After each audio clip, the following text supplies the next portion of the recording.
தீர்த்த விட்டல க்ஷேத்திர விட்டல தேவ விட்டல இப்படி பாடுவார். இது வந்து ஒரு மினி கிளாசிக்கல் பீஸ். டோலக்க வச்சுட்டு ஹார்மோனியத்தை வச்சுட்டு துமாஜி ஊலி மீதோ துஜா பானா, மலைப்பிரதேசத்தை சேர்ந்தவன் அவன் பாடுறான். தூமஜி மவுலி நீ துஜா பானா, மாடு மேய்க்கும் கண்ணே நீ போக வேண்டாம் சொன்னேன். இப்போ விருத்தத்தை பாடி அதுக்கப்புறம் கீர்த்தனை பாடுற மாதிரி ஃபோக்ல இருந்து ஒரு கிளாசிக்குள்ள வந்து எம்பலிஷ் பண்ணி பாடியிருக்கீங்களா? ஒரு முறை என்னாச்சு, இந்த வள்ளி கணவன் பேரை வழி போக்கர் சொன்னாலும் உள்ளம் குழையூதடி, உதேக அம்பாபாயி ஆயி உதேக அம்பாபாயி. இது கோலாப்பூர்ல பாடுற அம்பாளுக்கு காவடி எடுக்கிற பாட்டு. இளையராஜா சாரோடைய சங்கீதம் வந்து நீங்க எந்த மாதிரியா பார்த்துருக்கீங்க? இந்த ராகத்தை இப்படி கூட யோசிக்க முடியுமா அப்படிங்கிற அளவுல தான் அவர். சமையல் எண்ணெய் மற்றும் உணவுப் பொருள் ஏற்றுமதியில் 20 ஆண்டு கால அனுபவம் பெற்ற ஸ்டார் எக்ஸ்போர்ட் ஹவுஸ் கயல் ஆக்ரோ ஃபுட்ஸ். ஸோ நீங்க அபங் வந்து இன்னைக்கு பாடாத மேடைகளே கிடையாது, எல்லா கலைஞர்களுமே அதை பாடுறாங்கன்னு. நீங்க இன்ஃபேக்ட் வந்து இதே மியூசிக் அகாடமியில வந்து ஒரு ஃபுல் அபங் கான்சர்ட் பாடி ஹிந்துல அதை பத்தி வந்து ஒரு பெரிய ரெவ்யூ 8 அக்காம்பனிமெண்ட்ஸோட, ஒரு 4 சவுத் இந்தியன் அக்காம்பனிமெண்ட்ஸோடையும் 4 நார்த் இந்தியன் அக்காம்பனிமெண்ட்ஸோடையும் பாடினீங்க. இன்சிடென்ட்லி அந்த கச்சேரிக்கு நான் வந்து நவம்பர் ஃபெஸ்ட்ல அதுல பாடினேன். No, I remember November 17th அதேதான் of 2006. 6 ஓ சரி சரி 6 or 7 I remember right. Correct. அந்த வருஷம் நீங்க அந்த தேதியில பாடின கான்சர்ட் அது. நீங்க இந்த folk or kind of folk தான் அபங்குன்றது வந்து ரொம்ப சங்கீத ஞானம்ன்றது முழுக்க இல்லாமல் ஓரளவுக்கு பஜனை சம்பிரதாயத்துக்குள்ள, மராட்டிய பஜனை சம்பிரதாயத்துக்குள்ள இருக்கவங்க பாடுறது. இதை எப்படி நீங்க எம்பலிஷ் பண்றீங்க? எது உங்களோட சோர்ஸ் ஆஃப் இன்ஸ்பிரேஷன்? அபங்கம்ங்கிறது வந்து ஒரு பக்தி பாடல். மராட்டிய சந்துக்கள் இயற்றிய பக்தி பாடல்கள் 12வது நூற்றாண்டுல ஆரம்பிச்சது. சந்த் ஞானேஸ்வர்லேருந்து ஆரம்பிச்சது அது, இந்த பர்டிகுலர் ஸ்டைல் ஆஃப் சாங்ஸ். அது வந்து 18வது நூற்றாண்டு துக்காராமோட அந்த ஈரா முடிவடைகிறது. அதுக்கு இடையில பல பல பெரிய சந்துக்கள் வந்தா. ஏகநாத் வந்தார், கோரா கும்பாரு, ஜனாபாயி, ஜனாபாயி, சக்குபாயி, அந்த மாதிரி நிறைய சந்துக்கள் வந்து அதெல்லாம் நிறைய பாடல்கள் அவ இயற்றினா. அப்ப வந்து உங்களுக்கு நீங்க பாத்தீங்கன்னா இதிகாசத்துல பாத்தீங்கன்னா எங்க முகலாயர்களுடைய இது ஒரு இன்வேஷன்ஸ், ஃபாரின் இன்வேஷன்ஸ் வர ஆரம்பிச்சதோ அங்கெல்லாம் செல்ஃப் ப்ரிசர்வேஷனுக்காக இந்த ட்ரெடிஷன்ஸ் எல்லாம் ஆரம்பிச்சது. If you see the historical and socio economic அதுல ஹிஸ்டரி பார்த்தேன்னா என்ன. ஸோ அந்த மாதிரி ஒரு விஷயங்கள் நீங்க பார்த்தீங்கன்னா இந்த சந்துக்கள் நிறைய வந்து அந்த பக்திங்கிற பரவசத்தை ஊர்ஜிதப்படுத்தினான். ஓகே, இப்ப இத வந்து எல்லா வகுப்பை சேர்ந்தவாளும் பாடியிருக்கா. அதாவது கிளாசிக்கல் மியூசிஷியன்ஸும் பாடியிருக்கா, லைட் கிளாசிக்கலும் பாடியிருக்கா, ஃபோக்கும் பாடியிருக்கா. இந்த மராட்டியர்கள் இந்த காட்டிஸ்ன்னு சொன்னேன், அதாவது மலைப்பிரதேசத்திலேருந்து வரவா, அவளும் எல்லாம் டிஃபரன்ஸ் இருக்கும். ஒவ்வொருத்தர் கொஞ்சம் பாடி காட்ட முடியுமா? பாடி காமிக்கிறேன். இப்போ பீம்சேன் ஜோஷி அவர் பெரிய கிளாசிக்கல்ல இனிமே இல்லைன்னு சொல்லக்கூடிய ஒரு வித்வான், பாரத ரத்னா வாங்கிய ஒரு வித்வான். அவர் கரானாவுடைய ஒரு பிதாமகராவே இருந்தார். பிதாமகர். அவர் வந்து ஃபுல் லெங்த் அபந்து வாணின்னு கான்செப்ட் பண்ணுவார் as a tribute to the Maharashtrian saints. அப்ப அவர் தீர்த்த விட்டல பாடினா, தீர்த்த விட்டல க்ஷேத்ர விட்டல தீர்த்த விட்டல க்ஷேத்ர விட்டல தேவ விட்டல இப்படி பாடி தீர்த்த விட்டல க்ஷேத்ர விட்டல தேவ விட்டல இப்படி பாடுவார். இது வந்து ஒரு மினி கிளாசிக்கல் பீஸ். இதை வந்து நீங்க ஃபோக்குன்னு சொல்ல முடியாது, டிவோஷனல் கிளாசிக்கல்னு சொல்லலாம், அல்லது லைட் கிளாசிக்கல்னு சொல்லலாம், பட் ஃபோக்கு கிடையாது. இதே ஒரு ட்ரெயின்ல போற ஒரு போர்ட்டர் பாடுறான், டோலக்க வச்சுட்டு ஹார்மோனியத்தை வச்சுட்டு तू माझी माऊली मी तो तुझा पाना पाजी प्रेम पाना पांडुरंगे तू माझी गाऊली मी तुझे वसरू அப்படி பாடுவோம். இப்போ ஆல்ரெடி உங்களுக்கு பாருங்க ஸ்டைல் மாறிட்டு, ஏன்னா அவ லெஸ் மியூசிக்கலி கிளாசிக்கல், மோர் மியூசிக்கலி ஃபோக். இப்போ அட்டர் ஃபோக், ஒரு காட்டி வந்து அங்கேருந்து பாடுறான், மலைப்பிரதேசத்தை சேர்ந்தவன், அவன் பாடுறான் தூ மஜ்ஜி மவுலி மீ துஜா பானா ஆஜி பிரேம பானா பாண்டூரங்கே ஓஹோ பாண்டு அப்படின்னு அவன் பாடுவான். பாடி அந்த பாட்டுக்கு அவன் ஆடுவான். ஸோ ஒரே வார்த்தைகளை எடுத்து அவாவா விதத்துல இன்டர்பிரேட் பண்றது தான் நம்மளுடைய ஃபோக்குலேருந்து. ஃபோக் இஸ் த சோர்ஸ் நம்மளோட மியூசிக்கு. ஏன்னா நாட்டு பாடல்கள் தான் அதனுடைய உயிரெழுத்து, அதுலேருந்து வர்றது தானே பாக்கியம். அதை இன்னும் அவ செறிவு பண்றது. ஆனா பேஸ்ன்றது வந்து நம்ம கிராமிய இசை இல்ல ஃபோக். இப்ப தமிழ்நாட்டை பொறுத்த வரைக்கும் கிராமிய இசைன்ற அந்த ஃபோக் பாணியில நீங்க என்ன பாடியிருக்கீங்க மேடையில? ஏன் கேட்கறது, மாடு மேய்க்கும் கண்ணே ஒரு தடவை பாடிட்டேன். அப்புறம் அது பாடாம என்ன கச்சேரி முடிக்க குழந்தைங்க வந்து அழுவாங்க, குழந்தைங்க வந்து அழுவும். அது 2 மாசம் குழந்தையில இருந்து 8 மாசம் 2 வருஷம்னு போயிட்டே இருக்கும். எல்லாரும் வந்து குழந்தைய காமிச்சா, அம்மா உங்க பாட்டை கேட்டாதான் அது தூங்குறது இந்த குழந்தைன்னு சொல்லுவாங்க. ஸோ அது வந்து நம்ம கிராமிய பாடல் இல்லையா? மாடு மேய்க்கும் கண்ணே நீ போக வேண்டாம் சொன்னேன். அது இந்த மாதிரி ஒரு ஃபோக் டைப்பை கிளாசிக்குள்ள எம்பலிஷ் பண்ணி நீங்க எதனா ட்ரை பண்ணிருக்கீங்களா? ரெண்டுத்தையும் இப்போ விருத்தத்தை பாடி அதுக்கப்புறம் கீர்த்தனை பாடுற மாதிரி ஃபோக்ல இருந்து ஒரு கிளாசிக்குள்ள வந்து எம்பலிஷ் பண்ணி பாடியிருக்கீங்களா? அப்படி நிறைய அது மாதிரி ஏதாவது ட்ரை பண்ணிட்டே இருப்பேன் நான். ஒரு முறை என்னாச்சு, இந்த சுப்பிரமணிய பாரதியாரோடது எங்கிருந்தோ வந்தான் இடை ஜாதி நான் என்றான்ங்கிற ஒரு பாடல் இருக்கு. அதை எடுத்து அதை விருத்தமா பாடலாம், கச்சேரியோடைய முடிவுல பாடலான்னு ஒரு பிளான். அப்ப எங்கிருந்தோ வந்தான் இடைஜாதி நான் இங்கிவனை நான் பெறவே என்ன தவம் செய்தேவனோ அப்படிலாம் சொல்லிட்டு அவன் வந்து மாடு கன்று மேய்ப்பேன் அது அப்படின்னு ஒரு வரி, ஒரு எக்ஸாக்ட் வேர்ட்ஸ் எனக்கு ஞாபகம் இல்லை. அவர் வந்து அந்த பாட்டுல கண்ணன் சொல்றான், நான் மாடு கன்று தான் மேய்க்க தெரியும் எனக்கு அப்படின்னு அவன் சொல்றான். அப்ப அந்த இடம் வந்த உடனே நான் பார்த்தேன், அது ஒரு செஞ்சுருட்டி ராகத்துல விருத்தமா பாடி இடையில திடீர்னு மாடு மேய்க்கும் கண்ணை பாட்டு பாடினேன். பாடி திருப்பி அந்த விருத்தத்துக்கு போய் அப்புறம் கண்டினியூ பண்ணி முடிச்சேன் அந்த விருத்தத்தை. ஸோ செஞ்சுருட்டி ராகம் தான் இந்த ஃபோக் டியூன்ஸ்க்கெல்லாம் பேஸ்.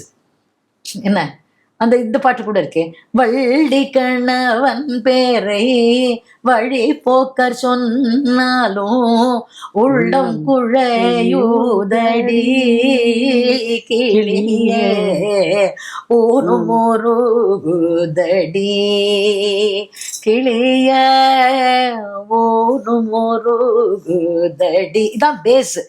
இந்த ராகத்தை நீ பெரிய பாட்டா பாடலாம், மூது கிருஷ்ணா மே அப்படியும் பாடலாம்.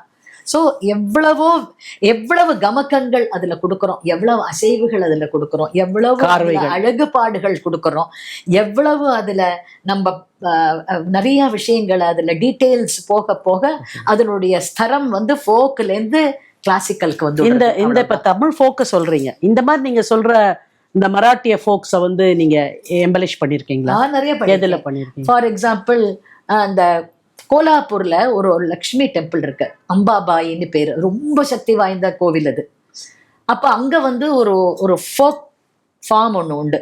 பின்னாடி பாடுறேன். அந்த முதல்ல வந்து ஒரு கிளாசிக்கலா கதா கதனி வந்திலி சரஸ்வதி கதா கதனி வந்தி. இது அப்படியே பந்துவராளி ராகத்துல கிளாசிக்கல் பீஸ். இத பாடிட்டு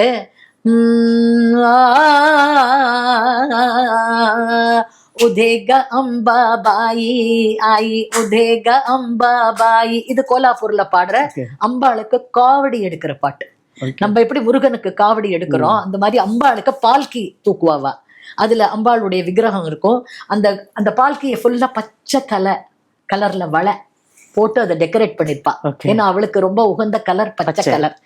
அதை போட்டு சோ உதேக அம்பாபாயி ஆயி உதேக அம்பாபாயி कोल्हापूरची सजनी गोंधळायावे कोयनाची मगाबाई கோந்தளாயாவே அப்படி வரும்.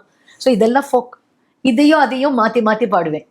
ஸோ ஒரு கிளாசிக்கல் வரும், ஒரு ஃபோக் வரும், கிளாசிக்கல் வரும், ஃபோக் வரும். அப்போ உங்களுடைய இன்டென்ஷன் வந்து எப்படி வந்து மனிதர்களுள் பேதம் இல்லையோ சங்கீதத்திலையும் பேதம் பார்க்க வேண்டிய அவசியம் இல்லை, எல்லாவற்றிலும் ஒரு சங்கீதம் இருக்கு, அது எல்லாத்தையும் ஒண்ணா சேர்த்து எல்லாருக்குமானது தான் இந்த கச்சேரி மேடை அப்படின்றத நீங்க எஸ்டாப்ளிஷ் பண்ண நினைச்சீங்க. அப்படி எடுத்துக்கலாமா இது? நிச்சயமா அப்படிதான் எடுத்துக்கலாம்.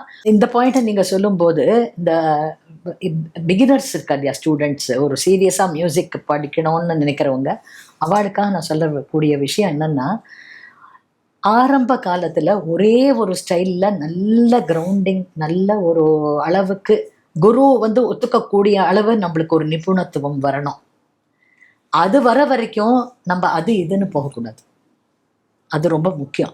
அதுல ஒரு கிரவுண்டிங் வந்துடுத்து வச்சுக்கோங்க, நம்மளுக்குன்னு ஒரு ஒரு ஒரு ஒரு ஐடென்டிட்டி வந்துடும், ஸ்டைலிஸ்டிக் ஐடென்டிட்டி வந்துடும். அதுக்கப்புறம் நீங்க எல்லாத்துலேயுமே மிக்ஸ் பண்ணலாம், கேட்டதை வந்து இதுல வாங்கி பாடலாம், இதுல இருக்கிறத அங்க போடலாம். ஏன்னா நீங்க எது செஞ்சாலும் உங்களுடைய அந்த கிரவுண்டிங் பரிமளிக்கும்.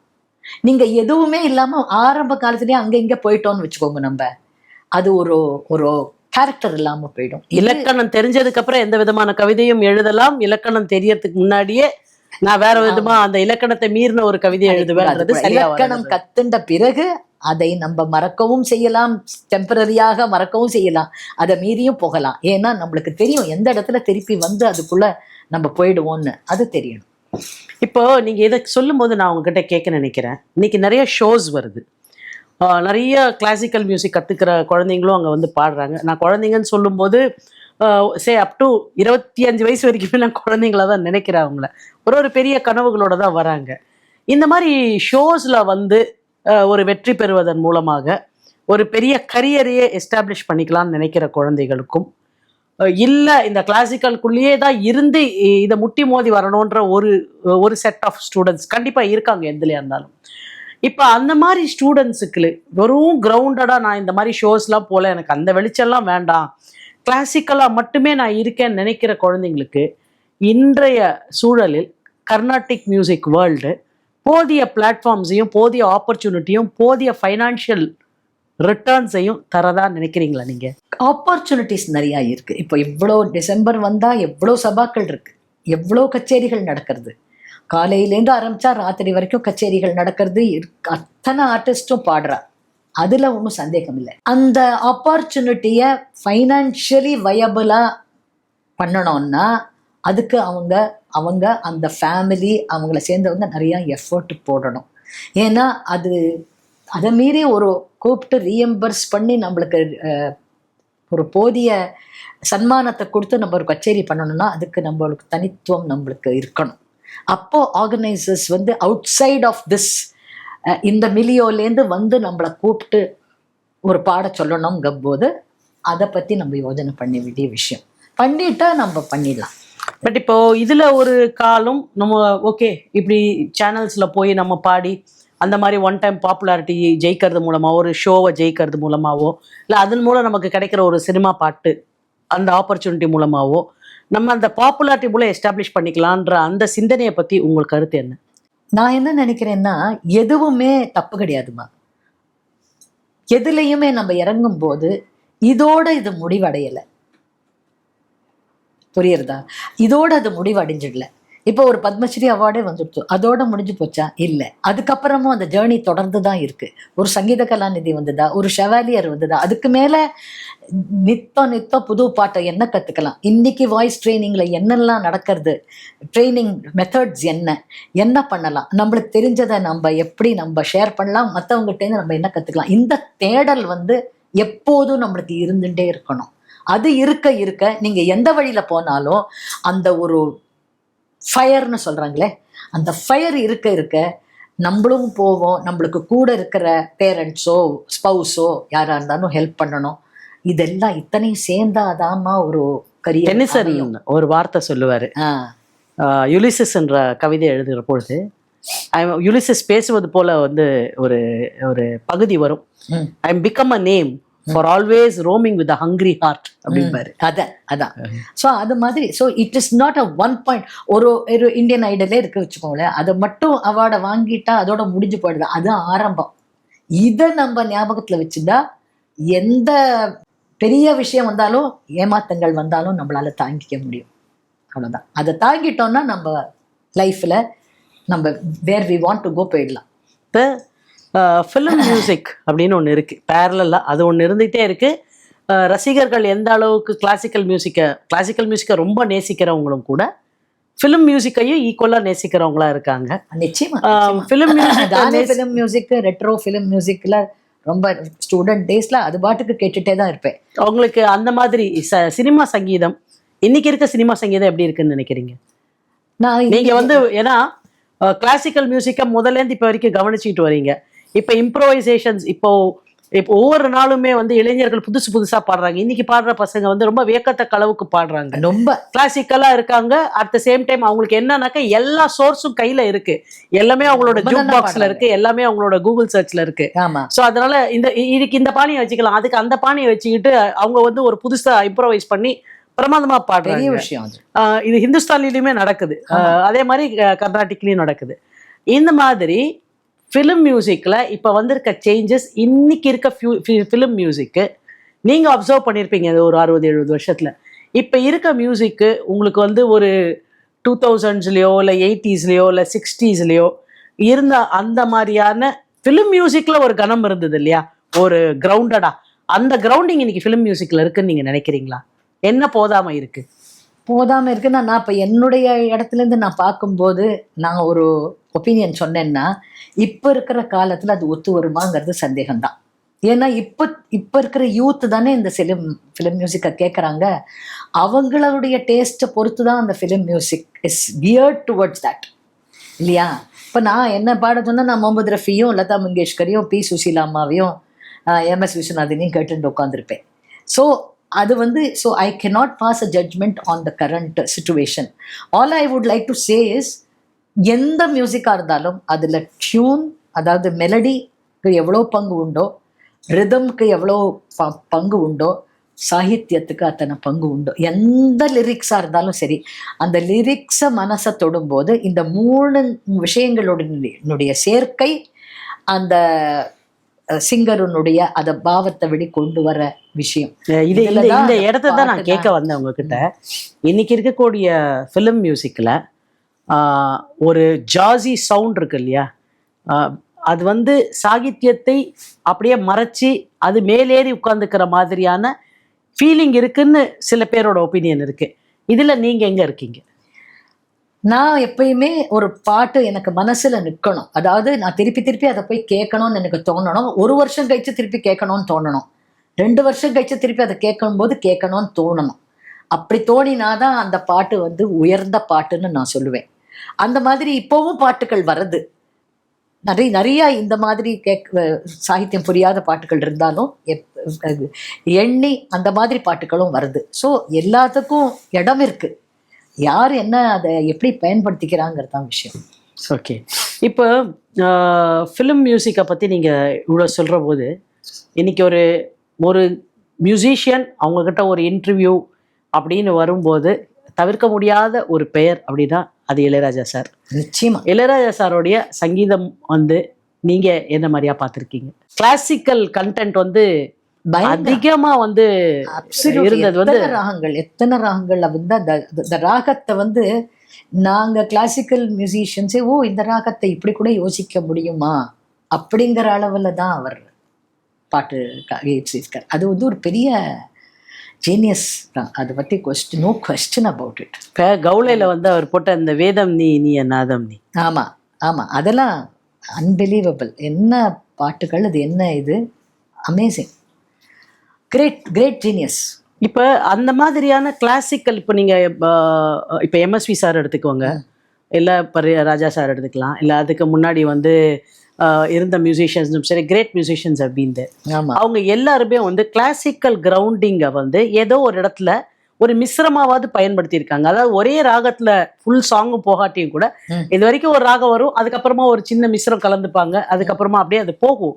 ஆனா இன்னைக்கு அந்த மாதிரி ஒரு கிளாசிக்கல் கண்டென்ட்டே இல்லாம ஒரு பாட்டு வருது அப்படின்றது நீங்க என்னைக்காவது ஃபீல் பண்ணிருக்கீங்களா? எனக்கு அதெல்லாம் நான் அப்படி திங்க் பண்றது இல்லை. மியூசிக்கை பத்தி நான் எப்படி திங்க் பண்றேன்னா, எப்படி ஒரு ஒரு ஒரு சாங் வரும்போது அதனுடைய சேர்க்கை, அதாவது இன்ஸ்ட்ருமெண்ட்ஸ், வேர்ட், அரேஞ்ச்மெண்ட்ஸ் சொன்னேன், அதெல்லாம் சேர்ந்து காதுக்கு மனசை தொடணும். இங்க தொட்டா கூடாது. அந்த ஒரு ஆஹா அப்படின்னு சொல்லிட்டு நம்ம அதை மறக்கக்கூடிய அளவுல இருக்கக்கூடாது. அது நேரம் இங்க வந்து பாயணும். அது பாஞ்சிட்டா அது அதாவது நீங்க கேட்குற ஒரு காம்போசிஷன் உங்களை சேஸ் பண்ணிக்கிட்டே இருக்கணும். அப்படின்னா அது கிரேட். மற்றது okay, it serves a purpose. அது ஒரு ஃபிலிம்ல ஒரு சிச்சுவேஷன் அந்த மாதிரி தான் பாட்டு வேணும் அப்படின்னா அதை 2 நாள் எல்லாரும் முணுமுணுப்பாங்க, 3ஆவது நாள் அதை மறந்துடுவாங்க. அது இட்ஸ் ஓகே. நீங்க சமீபத்துல கேட்ட ஒரு நல்ல பாடல்னு நீங்க எதை நினைக்கிறீங்க?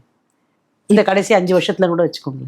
ரொம்ப எனக்கு அப்படி ரீகால் வர மாட்டேங்குது. ஏன்னா இப்போ வந்து எனக்கு வேர்ட்ஸ் எல்லாம் தெரிய மாட்டேங்குது. நீங்க வேர்ட்ஸை பத்தி இவ்வளவு பேசினதுனால கேட்கலாம். எனக்கு வேர்ட்ஸ் தெரிய மாட்டேங்குது. நான் ஒரு முறை ஹிந்துஸ்தானி கலைஞரான டாக்டர் பத்மபூஷன் டாக்டர் பிரபா ஆத்ரே அவர்களை நேர்முகம் ஒரு பிரிண்ட் மீடியாக்காக பார்க்குற அந்த பெரிய வாய்ப்பு கிடைச்சிது எனக்கு.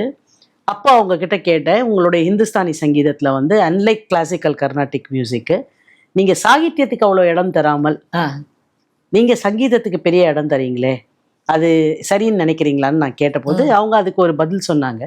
நீங்கள் என்ன நினைக்கிறீங்க, சாகித்யமுக்கு அதிக இம்பார்ட்டன்ஸ் கொடுக்கணுமா ஒரு ரெண்டிஷனில், ஒரு கிளாசிக்கல் ரெண்டிஷன் நான் கேட்குறேன், இல்லை சங்கீதத்துக்கு இம்பார்ட்டன்ஸ்?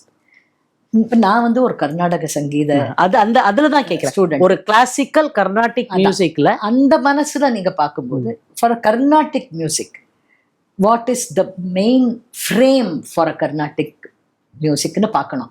இப்போ கயால்னு பாடுறாங்க ஹிந்துஸ்தானியில், அதில் வேர்ட்ஸுக்கு இதில் more vocal dexterity, vocal brilliance, அந்த மியூசிக்கினுடைய ஃப்ளோ அதுக்கு தான் முக்கியம். அந்த ஃபார்மினுடைய ஒரு ஸ்பெஷாலிட்டி அது வேற விஷயம். அதை கேட்கும்போது நான் வார்த்தையை பற்றி நான் யோஜனையே பண்ண மாட்டேன். ஏன்னா எனக்கு தெரியும் இதில் வந்து இதனுடைய ஃபார்ம் வேறன்னு இல்லையா.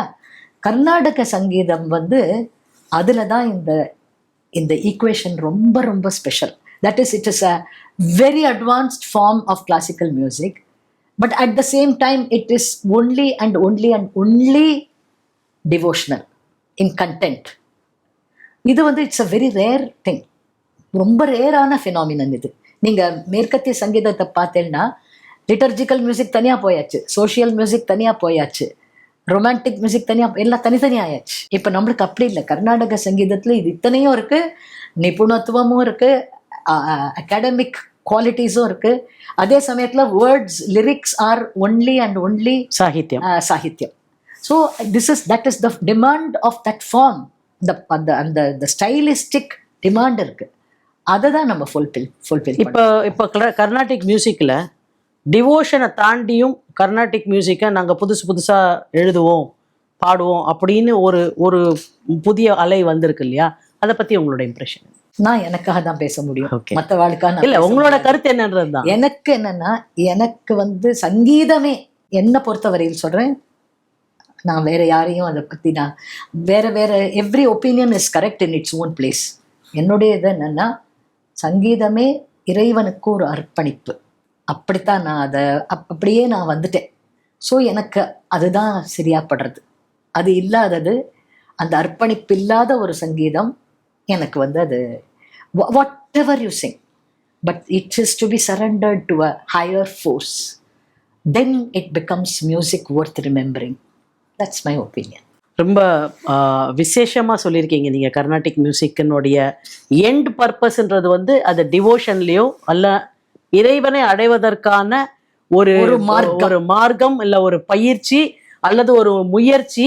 அது சங்கீதம் தெரிஞ்சவங்களா இருக்கலாம், இல்லை அதை கேட்டு ரசிக்கிறவங்களா இருக்கலாம், இல்லை அதை ஸ்மரணையா இருக்கவங்களா இருக்கலாம். அதை பற்றின ஒரு ஞானம் இல்லாமல் வெறும் கேள்வியில் மட்டும் இருக்கக்கூடியவங்களுடைய ஸ்மரணையா கூட இருக்கலாம். ஆனால் என் purpose of classical Carnatic music வந்து அவனருளாலே அவன் தாள் வணங்கக்கூடிய அந்த இடத்துக்கு ஒரு பர்சனை டிரான்ஸ்ஃபார்ம் பண்றது தான். இதை சொல்ற போது உங்க கச்சேரிகள்ல நான் சில நேரத்துல உங்களை கச்சேரியில அப்சர்வ் பண்ணியிருக்கேன். எல்லா ஆர்டிஸ்ட் எல்லாரையுமே நம்ம அப்சர்வ் பண்றோம், எஸ்பெஷலி அங்க பேச்சாளர்களாக இருக்கக்கூடியவர்கள், எழுத்தாளர்களாக இருக்கக்கூடியவர்கள் அப்சர்வ் பண்ணும்போது உங்களுடைய சங்கீதம் மட்டும் இல்லை, உங்களுடைய பாடி லாங்குவேஜ் என்னவா இருக்கு, நீங்கள் என்ன எப்படி பிஹேவ் பண்ணுறீங்க ஸ்டேஜில், இதெல்லாமே கூட எங்களுக்கு வந்து ஒரு நோட்டபிள் ஃபேக்டர்ஸ் தான் எல்லாருக்குமே. ஃபார் தட் மேட்டர் மியூசிக்கல் கிரிட்டிக்ஸுக்குமே கூட அதை பண்ணுவாங்க. ஆனால் கிரிட்டிக்ஸ் வேற ஒரு இடத்துலேருந்து அதை பார்க்குறாங்க, நாங்கள் வேற ஒரு இடத்துலேருந்து பார்க்குறோம். இப்போ நீங்கள் ஒரு ஸ்டேஜில் நான் உங்களை கிளாசிக்கல் மியூசிக்லேயோ இல்லை இப்போ அபங் மாதிரியோ இல்லை செகண்ட் போர்ஷனில் நீங்கள் பாடக்கூடிய சில சாங்ஸ்லேயோ இல்லை சில சமயம் ராக ஆலாபனைகள், மெயின் ராகம் நீங்கள் பாடுற அந்த மெயின் பீஸ், அது வந்து ஒரு காம்போஜியாக இருக்கலாம், ஒரு சம்பூர்ண ராகம் ஏதாவது ஒன்றா இருக்கலாம், அதை நீங்கள் பாடுற போது ஒரு ஸ்டேஜில் பார்த்தா உங்கள் பாடி மட்டும்தான் இருக்குது, அதை எங்களால் பார்க்க முடியுது. நீங்கள் வேற எங்கேயோ ஒரு இடத்துல டிரான்ஸ்ஃபார்ம் ஆகியிருக்கிறீங்க, சம்டைம்ஸ் ஆடியன்ஸையும் கூட்டிகிட்டு போகிறீங்க. உண்மையில் அப்போ என்ன நடக்குது? அதுதான் நான் சொன்னேனே, இந்த 100 கச்சேரிக்கு ஒரு முறை நடக்கும்னு. அப்போ வந்து நம்ம யூஆர் லெவிட்டேட்டிங், அந்த நாட் பிகாஸ் ஆஃப் யுவர் வித்வத், இந்த மியூசிக்கினுடைய பவர் வந்து நம்மளை எங்கேயோ அழிச்சிட்டு போய்டுறது. ஆல்சோ அதை வந்து நான் சொன்னேனே, it is offered when it is truly offered as an offering, there is a divine force. இப்போ நம்ம இங்கே பேசின்னு இருக்கோம், இத்தனை பேர் இருக்கோம்னா நம்மளை சுற்றி ஒரு டிவைன் ஃபோர்ஸ் இருக்குது. அதுதான் உண்மை. அதுதான் உங்களையும் பேச வைக்கிறது, என்னையும் பேச வைக்கிறது, அவரை இயங்க வைக்கிறது, அந்த கேமராவை நம்ம மேலே வச்சு படம் எடுக்க வைக்கிறது. அந்த டிவைன் ஃபோர்ஸ் இல்லைன்னா ஒரு அணு கூட அசையாது. அப்படி இருக்கும்போது அது எல்லாம் அப்படி ஃபோக்கஸ் ஆகும்போது தான் அந்த மோமெண்ட் வருது. அது ஒரு போட்டண்ட்டாக ஆயினா அது அப்படி போயிடுறது, எல்லாரும் அதில் சேர்ந்து நடுறோம். அவ்வளோதான். நமாமி வெங்கடேஷம் கலியுக பிரத்யக்ஷ தெய்வம். திருப்பதி காலேஜில், மியூசிக் காலேஜில் அந்த மாதிரி வந்த நிறையா ஸ்டூடெண்ட்ஸ்க்கு இன்ஸ்ட்ருமெண்ட்ஸ் வாங்கி கொடுக்கறது, அவளுக்கு காலேஜ் ஃபீஸ் கட்டுறது, அந்த மாதிரி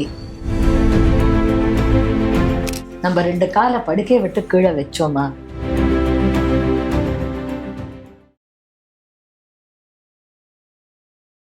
ஆண்டுகளாக உலக நாடுகளுக்கு உயர்தர சமையல் எண்ணெய் மற்றும் உணவுப் பொருட்கள் ஏற்றுமதியில் இந்திய அரசின் ஸ்டார் எக்ஸ்போர்ட் ஹவுஸ் அங்கீகாரம் பெற்ற கயல் ஆக்ரோ ஃபுட்ஸ்.